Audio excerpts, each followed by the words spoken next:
오늘 저는 "눈치를 좀 챙기자."라고 얘기했는데 진짜 좀 챙겼으면 좋겠습니다. 사람들이 댓글에 다는 것 보면요. "아 무슨 지금 집값이 오른다고 그래. 지금 금리 올라.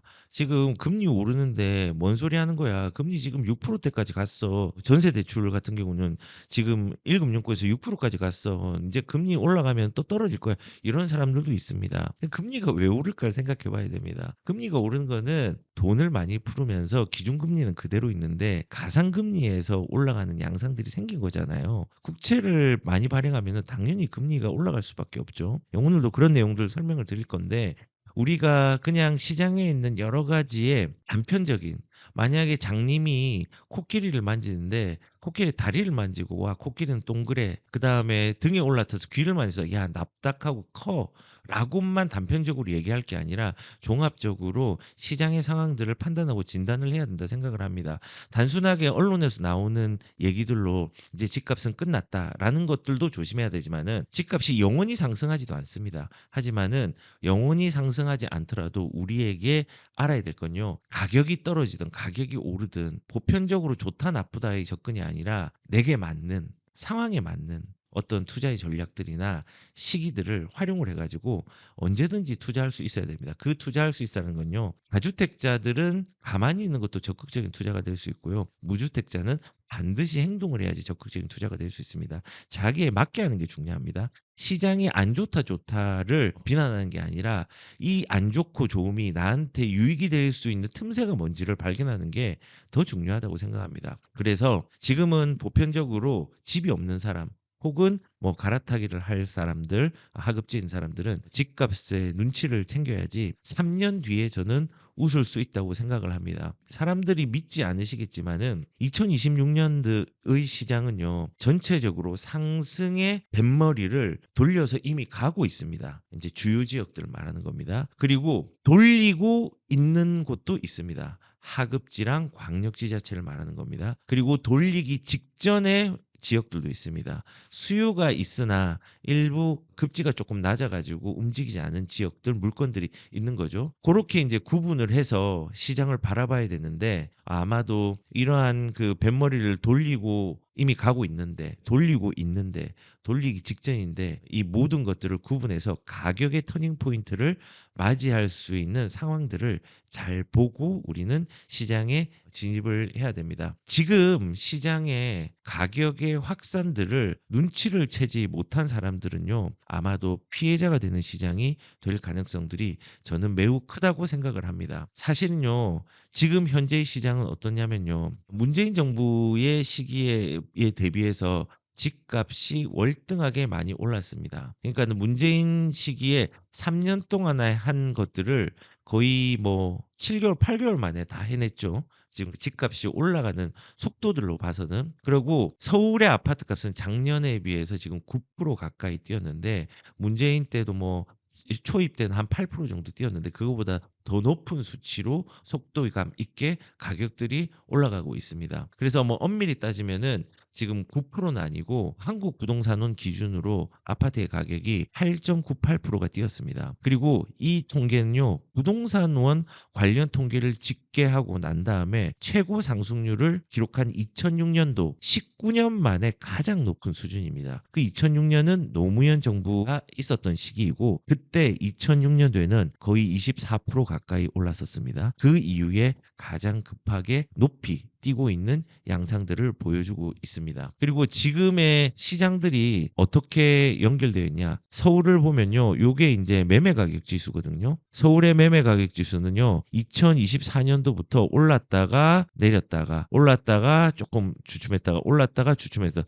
그 폭들이 점점 커지고 있었던 양상이었습니다. 전국적으로 볼 때도 서울이 가장 높았고 상승률이 주간 상승률이 그리고 울산 같은 경우는 그다음 경기도가 그다음 세종이 그다음 요렇게 1, 2, 3, 4 위를 차지하고 있습니다. 그런데 서울이 이런데 뭐 매매 가격 평균 가격이 꾸준하게 오르고 있죠. 자 그리고 전세 가격 지수들도 한번 보면은 전세들도 꾸준히 올라가고 있습니다. 그다음에 전세 평균 가격도 꾸준히 올라가고 있죠. 근데 이렇게 계속 올라가는데 우리가 전세로 살 이유가 있는지 모르겠습니다. 물론 징검다리로 전세를 사용하는 사람도 있겠지만은 전세로 지금 머물러 있으면 손해가 훨씬 많을 걸로 저는 생각이 듭니다. 아니 그러면 서울 전체가 이런데 뭐 하는 거냐라고 얘기를 할 수 있는데 서울의 강남구 같은 경우는 상승의 속도들이나 폭들이 굉장히 더 크고 매매 가격에 대한 부분들도 훨씬 더 높습니다. 그런데 여기뿐만 아니라 비교가 되는 노원구 같은 경우도 지금 보시면은 매매 평균 가격들이 움직이고 있습니다. 대단지 혹은 재건축 아파트 신축 중심으로 가격의 움직임들이 올라가고 있습니다. 이렇게 하락이 있었고 하락이 있었지만은 지금 현재는요 상승의 흐름들을 탔습니다. 그리고 주간뿐만 아니라 월간으로도 한번 보면요 월간으로도 지금 보면은 서울 같은 경우는 뭐 송파, 용산, 서구, 중구 뭐 요렇게가 제일 많이 올랐는데 지금 현재 주간으로 보면요 동대문 하급지가 아닌 중급지죠. 거의 25개의 지자체 중에서 가격이 15번째로 높은 동대문이 지금 올라와 있죠. 동대문, 강동구, 마포구, 관악구, 강남구가 그 뒤에 있습니다. 한 달 전으로 보면은 한 달로 보면 송파, 용산, 소초, 중구, 영등포, 강남구 뭐 이렇게 동대문이 끝이었는데 동대문의 상승률이 이렇게 올라왔습니다. 지금 현재 가격 지수로 볼 때 서울에서 가장 상승률이 좋은 데는 동대문입니다. 그 이전에는 어디였을까요? 한강벨트에서 마용 성광도 굉장히 높았습니다. 그리고 그 이전엔 강남 서초가 제일 높았죠.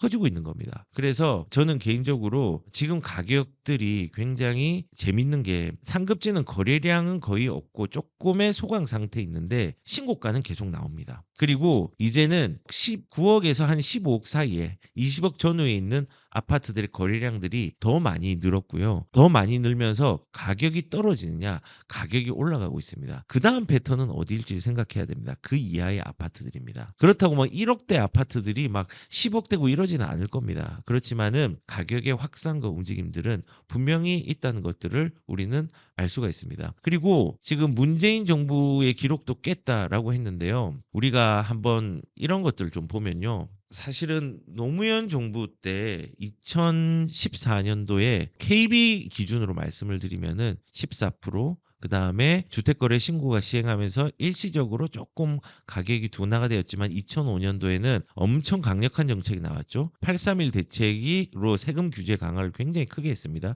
그럼에도 불구하고 가격들은 상승을 하고 세게 831 대책이 제일 셌거든요. 요 센 대책이 나온 이후에 그다음 해에도 판교 신도시발 집값 폭등으로 버블세븐이라고 했는데 굉장한 폭등을 합니다. 24% 정도 나왔죠. 그다음에 2007년도에 3.6% 해가지고 임기 누적이 그냥 KB 기준으로 뭐 통계마다 조금 수치가 다른데 여기는 94% 나왔다고 거의 임기 내 2배 가까이 된 겁니다. 그러니까 문재인 정부는 처음에 5.28% KB 기준으로 그런데 부동산은 정부 입장에서 3%, 그다음에 13%, 8% 간격이 되게 크죠. 2020년도와 2021년도는요. 간격이 매우 큽니다. 이때 이제 통계 조작 사건들이 좀 있었죠. 그래서 아직 뭐 감사원이나 뭐 판결이 제대로 뭐 이제 이게 뭐 문제가 있다라고 했지만은 여기에 대해서 다시 검증을 해야 된다고 이번 정부에서 또 제기를 한번 했는데 이때 이렇게 많이 올랐습니다. KB 기준으로 굉장히 많이 올랐고 약 62% 정도. 상승률은 노무현 정부 때 많이 올랐습니다. 노무현 정부 때 2배 가까이 집값이 폭등하였습니다. 문재인 정부보다 상승률은 되게 높았습니다. 그런데 문재인 정부의 상승액은 절대 금액이죠. 노무현 정부보다 훨씬 높았습니다. 그런데 제가 생각하는 문제가 뭐냐면요. 이재명 정부는 상승률, 상승액 이 모든 것이 방금 말했던 문재인 정부와 노무현 정부보다 높을까 봐 무섭고요. 양극화, 가속화가 빠를까 봐 무섭습니다. 그 이유는 뭔 것 같습니까? 일단은 집값 상승 속도가 빠른 거 맞습니다. 지금 보시면 아까 말한 것처럼 19년 만에 최고로 상승률이 많이 나오고 있습니다. 사람들이 체감 못하는 것 같아요. 왜냐하면 하급지에 있거나 지방에 있는 사람들 이게 딴 나라 얘기거든요. 근데 이것도 맞이할 얘기들입니다. 곧 하급지와 지방의 일부 지역에서 맞이할 얘기고 실질적으로 울산 같은 경우는요. 이번 주 주간 KB 지수를 기준으로 할 때는요. 울산이 굉장히 상승률이 높은 광역지자체가 되어 있습니다. 지방도 움직이고 있군요.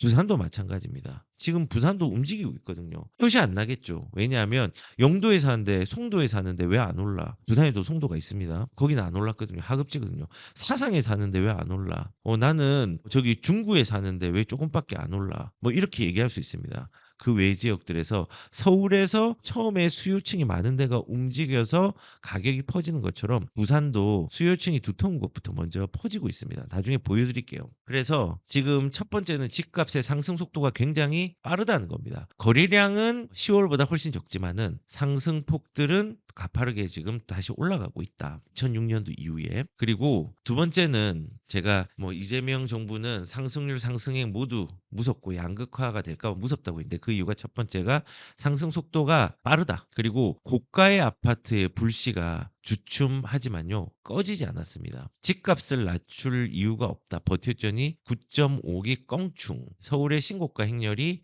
이어지고 있다라고 이제 얘기를 했는데 뭐 여기에 나온 것들을 정리를 하면은 서초, 방배, 그다음에 송파, 방이, 잠실, 하왕시 센트라스, 그다음에 서판교의 판교원 마을 11단지 뭐 요런 아파트들이 가격들이 9억도 오르고 4억도 오르고 2억도 오르고 종전 최고가 대비해서 가격이 올라감들이 회복세로 확인이 되고 있습니다. 고가 아파트들 뭐 지금 요건 고가 아파트는 아닌 것도 있지만은 실질적으로 지금 서울에는 신고가 행렬이 일어나고 있고 거래량은 조금 줄어들었습니다. 약간의 소강 상태가 됐는데 지금 잠실 같은 경우도 잠실에 있는 메인 아파트들이 주춤하긴 합니다. 뭐 호가가 막 저 위에까지 올라가 있지는 않습니다. 그런데 가락동이라든지 오금동을 보면은 가격들이 올라가 있고 호가들이 높이 올라가 있습니다. 지금 이렇게 또 퍼져 있는 거거든요. 그래서 고가의 아파트 상급지의 불씨가 주춤한 것 같지만은 안 꺼졌습니다.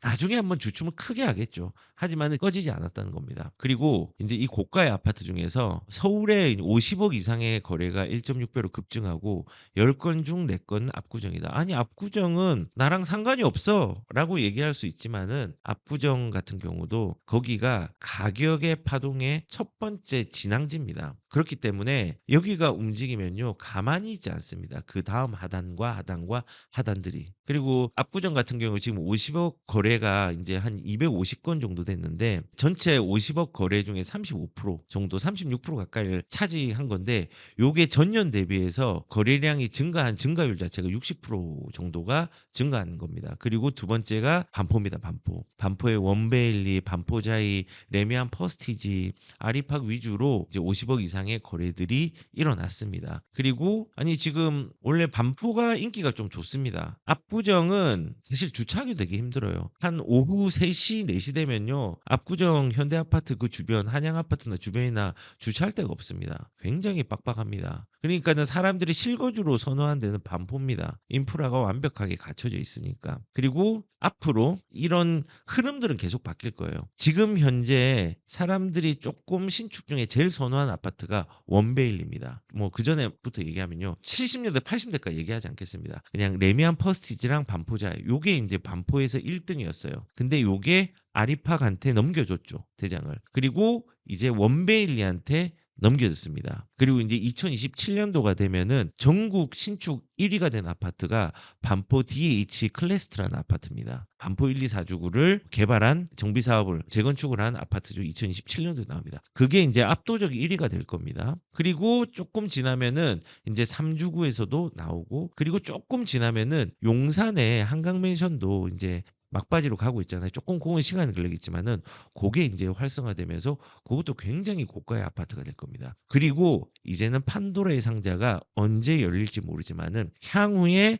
신축이 된다면은 1위는 압도적으로 압구정동이 될 겁니다. 압구정 2구역이랑 3구역 요 지역이 대장을 당분간은 오랜 시간 동안 유지를 할 걸로 예상이 됩니다. 계속 순환을 하는데 압구정 현대가 저는 개인적으로는 욕먹을 행동일 수 있겠지만은 30평이 100억을 갈 수 있는 여지도 있다고 생각을 합니다. 인플레이션을 감안하고 뭔가를 감안할 때 그렇기 때문에 나중에 한번 이 추이들을 좀 지켜보십시오. 그리고 이제 다시 우리의 핵심으로 돌아와서 고가의 아파트의 불씨는 주춤하지만 꺼지지 않았다. 꺼지지 않았는데 그 꺼지지 않은 불씨는요 그 옆에로 옮겨가고 있다. 그게 이제 중요한 겁니다.